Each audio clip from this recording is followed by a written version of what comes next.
பெரியாரை படித்தவர்கள் குடும்பத்தோடு இணைந்திருக்க மாட்டாங்க என்ற பொய்யை புரட்டை உடைத்து குடும்பம் குடும்பமாக மனிதனை மட்டுமல்ல, இங்க இருக்கக்கூடிய பாசனை மட்டுமல்ல, அடுத்த தலைமுறையும் கொடியேற்றுவதற்காக இதோ வந்துவிட்டது என்று குழந்தைகளோடு அமர்ந்திருக்கிறார்கள்.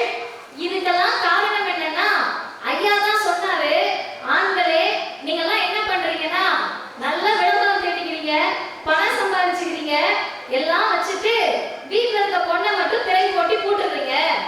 பொது வாழ்வில் இருக்கக்கூடிய ஆண்கள் முதல்ல வீட்டுல இருக்க வீட்டம்மாவை வெளியே கூட்டிட்டு வா என்று சொன்ன தலைவர் தந்தை பெரியார்.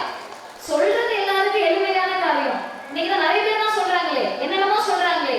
சொல்வதை போல் நடந்ததால் தான் அவர் எங்கள் தந்தை தந்தை பெரியார். இதோ 2 படங்களை திறக்க இருக்கிறார்கள். சொன்னதோடு நிறுத்தாமல், நான் பொது வாழ்க்கையில் இருக்கிறேன், என் குடும்பமே போராட்டத்துக்கு வரும், தெருவில் நிற்கும், அவர்கள் உங்களுக்காக போராடுவார்கள். நான் மறைந்த பின்பு இந்த இயக்கத்தை உலகத்திலேயே கஷ்டமான காரியம் என்னன்னு கேட்டீங்கன்னா, பக்கத்து வீட்டம்மா ஏத்துக்கிட்டதை நீங்க ஏத்துக்காம இருக்கிறது தான்.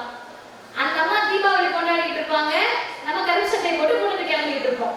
மேலே கீழையும் பார்ப்பாங்க, இதெல்லாம் என்னத்துக்கு ஆகிறதுன்னு பார்ப்பாங்க. நினைத்து பார்க்கிறேன், 10ஓடு 11ஆக இந்த கொள்கையை ஏற்றுக்கொண்ட பெண்கள் ஒருபோதும் இருக்கக்கூடாது, தனித்துவத்துடன் இருக்க வேண்டும் என்று இந்த கருப்புடையை நமக்கு வழங்கிய தலைவர் அறிவுலக பேராசான் தந்தை பெரியார். எனவே